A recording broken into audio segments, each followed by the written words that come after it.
begin today by talking about fruit and vegetables. How's that sound? So I'm asking you, my question is, what is your favorite fruit or vegetable? So you have a choice. Watermelon. Watermelon. How do you like to eat watermelon, Jamie? I like to eat it because it's nice and it's refreshing. Do you spit the seeds out? Yes. That's fun, isn't it? Yeah. And who else has a favorite fruit or vegetable? Corn on the cob. Corn on the cob. Another hands-on food. It's another summer one as well, isn't it? What do you like best about eating corn on the cob? What do you put on it? Do you put anything on it? Oh, yeah. Oh. Butter and salt, of course. Tasha. I like them all, but golden rainier cherries are my favorite fruit, and raw green beans. Golden rainier cherries. That is very specific. I'm not even sure if I know what those look Sour like. cherries, there's big cherries, and then I know. There are a lot of cherries going on. So are golden rainier cherries, are they golden? yes, they're like yellow and red. Okay, I think I know what you're talking about And you now. can spit the seed too. So That's true. Seeds, more seeds, fun stuff. makes a fun game. Except the seed, it's the farthest and all that. And you, this is true. We like to have fun. It takes some time. Yeah. It kills time. It's a community. It makes community. Food that makes community. I made a game out of it, so we have to kill time sometimes. Very good. And green beans, you said. Yes, raw green beans. Raw green beans. That I think would work havoc on my digestive system. I could not do that. You were going to say that, Karen? No. No. Who else? Anybody else? Bananas. Get to peel them, right? So which end do you peel from, Jeff? Where the stem is. I'm told that's not the correct way. You're supposed to peel it from the bottom. I always peeled it from the stem too, Jeff, so don't feel bad. Anybody else? Blackberries. Strawberries. Blackberries, strawberries, berries. I like berries. Those are my favorite. George. Cherries. George is with Tasha. He likes cherries. I love sour cherries. Sour cherries. Only in season, a very short time. Right, only when they're in season. Things are best when they're in season, right? Mashed potatoes. Here's a good Pennsylvania Dutch lady. That used to be my favorite food. It might still be. It might still be. Gravy. Gravy is important with mashed potatoes. If somebody say butter, that's the argument, right? Butter or gravy on your mashed potatoes. It's important. But we can have a dialogue all day about that. Or sour cream. That's not a vegetable. So, On your potatoes. potatoes. Okay, a lot of potatoes.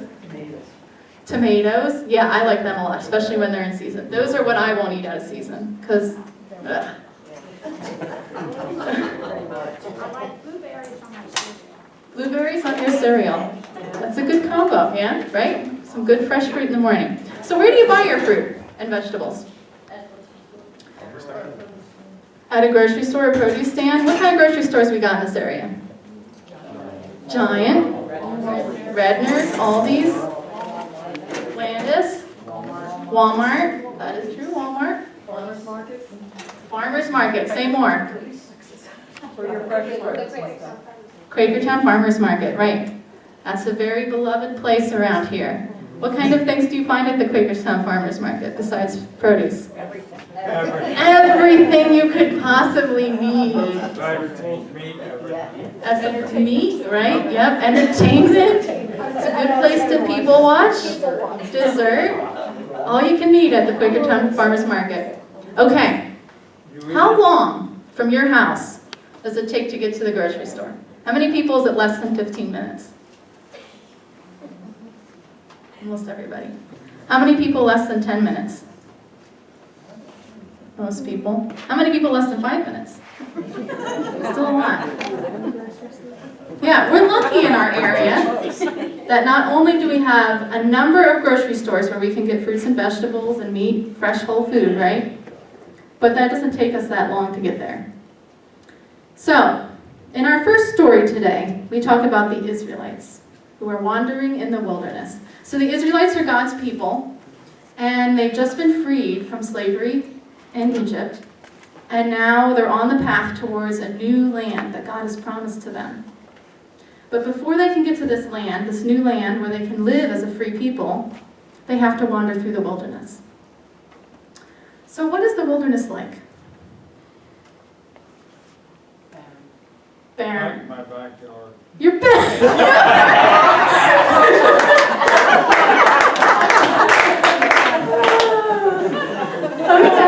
Okay. It's kind of like a desert, right? That's what the wilderness is like. It's often how we imagine it. It's like a desert. It's not really a true desert, like the Sahara, but it's pretty barren, as Rosie said. Do people usually live in the desert? Why not? No water, no trees, no food. Hot, I heard. Bugs, I heard. It's not really a hospitable place to be. You wouldn't choose to live in the desert. You wouldn't choose to live in the wilderness. But the Israelites, that's where they are. For a long time, 40 years, Barb, roaming around. So they're sometimes characterized as whiners, these Israelites. They always got complaints. But today they have a pretty valid complaint. What do they complain to Moses about today? They're hungry, right? They have no food. Now the problem is, it's not that they can't afford it, right? It's not that they don't have money to buy food. There's no food around. So what happens? How does God solve this problem? So they complain to Moses. Moses speaks with God. What does God do? Brings them quail. Brings them food, right? And what else? Quail and manna. Yes, it falls from heaven, Terry. That's right. So how do they respond to this food? Do they say, oh, thanks, Moses. Thanks, God. What is it? What is it? That's right. Kind of like when you put a new food on the table for maybe your child, and they look at it, and they go, what is this? Right? So they need a little reassurance, the Israelites. And Moses provides that. He says to them, just like you might have said to your child, this is good food to eat. It will nourish you. It's bread from heaven. Eat this food and you will be well. So, in our reading today, the problem the Israelites have is they have no access to good, healthy food. Unfortunately, this is a problem that many Americans also have, millions of Americans. Often in the cities, but also in the country. They don't have access to good, healthy food. They might have access to some food, but it's usually processed or fast food. And to get to healthy food, they have to travel a long way. And that's usually complicated by the fact that many people in these areas don't have transportation. So they have to get on public transportation. So people who live in these kinds of areas, it's called a food desert. When you live in an area where you don't have access to healthy whole foods. Kind of interesting, isn't it? Food desert. Here we are talking about the Israelites being in a desert. So we're going to watch a little video about this issue, specifically in Philadelphia. And so this video is made by an organization called the Food Trust. And they work, I want to say they work in more than Philadelphia. Pretty sure they're a national organization. But they're based out of Philadelphia, I believe. And the video we'll see today is about a particular neighborhood in Philadelphia and how the Food Trust is working to provide healthy whole foods to these folks. So we're going to watch this video. We're on a minute to transition. What you eat or don't eat, it can kill you. It's easy to get a big bag of chips and everybody just dig their hand in, but I want my family to be healthy. There's an incredibly long list of health problems that Philadelphians face. There's a lot of issues that are related to diet. In some areas, folks might be able to get to something, but it's not necessarily quality food. The Food Trust works in a lot of different ways to bring food to underserved communities. One of those is through farmers markets. We accept SNAP benefits. We also offer something called Philly Food Bucks. Thank you. Here you go. And there might only be a single vendor that's there, but it's accessible. That's really key to us. All I have a produce farm in Bucks County. We grow classic crops like lettuce, arugula, spinach, tomatoes, peppers. We just started working with the food trust this year, and it's been really great. They've really helped us find places to sell our produce. Getting to interact with customers is one of the things that I enjoy the most. The farmers market is my happy place. I've built a lot of relationships with the farmers. We can't remember everybody's name, but we're like, oh, Okra Lady's back. We definitely see changes in the communities that have markets in them. But we're going to have our greatest success with the most comprehensive approach that we can have. Our programming ranges from farmers markets to youth leadership, and all of our efforts are only possible through partners like Aetna, who understand that all of these things combined lead to the greatest impact. At the market itself, we'll have educators that will give a nutrition education lesson. How many cups of vegetables would I be putting into my system for that day?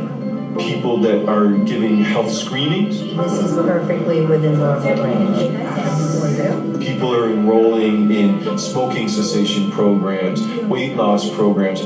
Yes, it's important that you're distributing healthy food, but you're really creating a space for all of these other things to happen.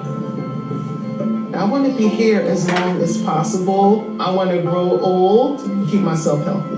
I'm grateful to have the opportunity to be selling a product that people appreciate and it's helping them achieve their health goals. Our efforts are long-term. This is something that I feel passionate about, other people here feel passionate about. It's a relationship between the food trust, our partner organizations, the farmer, and especially the community.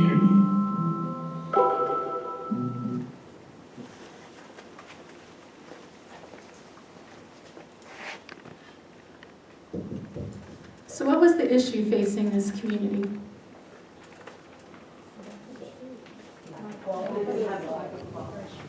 Lack of quality food, right? They had access to food, but maybe not fresh, whole foods, yes. And this is the case, as I said, not just in city areas, but also often in the country as well, where you might have to drive half an hour to get to a grocery store where you can buy something like broccoli or an apple. So what else does this contribute to, though? What are the other problems that happen when you don't have access to fresh food? Health issues, right? Tasha's going to say more. Stunted growth. Mhm. I do a day camp up in Allentown, and the kids actually think my food is weird.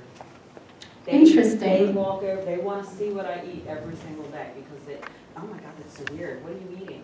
That's gross because I have lettuce in my sandwich. They're, and I'm like, here, you want to try one? And they're like, no, I've never had it before. It's like, it's good. Try it. It's sweet.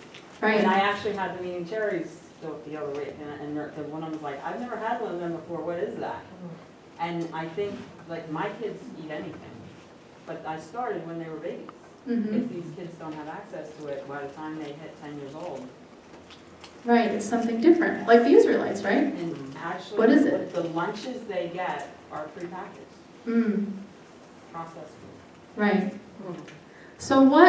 So it leads to health issues. And one of those health issues, it could be stunting, but often it's also obesity. So we know that in America there's a big concern about childhood obesity in general. In fact, the articles that I was reading, 1 in 6 children in the United States in general is obese. But if you go to neighborhoods where there's lack of food access to fresh whole foods, that increases. In certain areas in Philadelphia, it's 50%. 1 in 2 kids is obese because of lack of access to healthy foods. And it also, of course, leads to problems later on then. Diabetes, heart disease. And so part of what this food trust is doing is helping to address those issues. So what do they do? What are some of the ways they approach this problem? Education, yeah. But first, providing healthy food, right. So today we saw farmers markets, but they also open grocery stores. And they work with stores that are already in the neighborhoods to help them to provide more of a variety of foods, healthy foods as well as what they would normally provide. And then also is the education piece. And so what different kinds of education did you see happening in the video? Health screenings, yep, blood pressure tests. What else? Yeah, how to eat your food, right? Like Moses. This is good to eat. This is how you eat it. Anything else that you saw? How much they should eat. How much they should eat. How many fruits and vegetables they should eat in a day. Mm-hmm. Serving sizes and all that kind of stuff. And there was a lady there cutting fruit. What do you think she was doing? Samples, yeah. She was getting people to try it.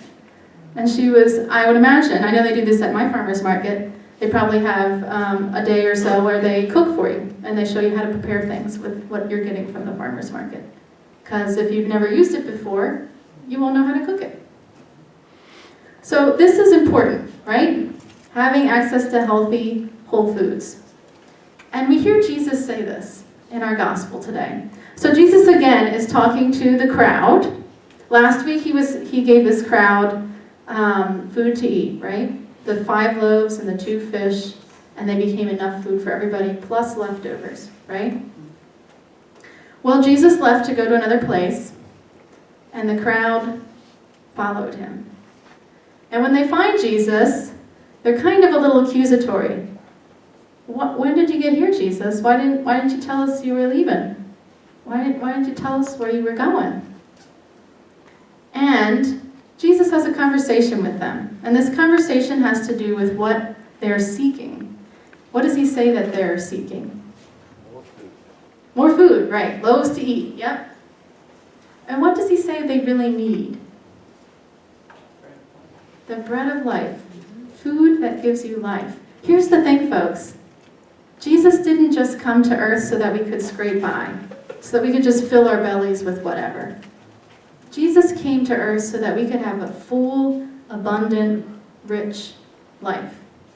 Now, that word abundant can sometimes have some confusing meanings. So abundance doesn't necessarily mean a whole lot, right? It means depth, richness, right? So part of that has to do with what we eat. Part of that has to do with other things. A full, abundant life has to do with all aspects of our life. But certainly, it applies to our diet as well. And so, part of what Jesus is saying here is we need to eat well. And we know that here at St. John's. What do we have next door? A garden. Yeah, we have a garden. And what do we grow in our garden?